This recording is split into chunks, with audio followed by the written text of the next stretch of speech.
How to make your YouTube channel private. Hello guys, this is Sarah from Create Login and Delete. Let's get started. First, go to youtube.com and make sure you are signed in to your channel. Next, click on the profile icon at the top right corner and then click on YouTube Studio. So every YouTube channel will automatically have a YouTube Studio created.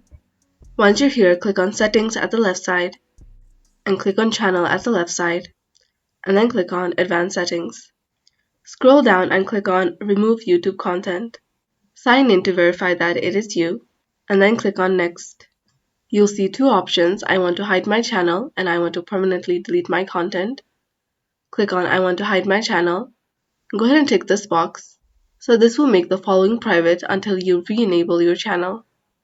Your channel name, your likes, your subscription to other channels, subscriber to your channels will all be made private. If you want to permanently delete your comments and your replies, you can go ahead and tick on this box as well. And you can tick this box so your data on other Google properties will not be removed. Once you tick on the box that you want, click on Hide My Channel. So this will make your YouTube channel private.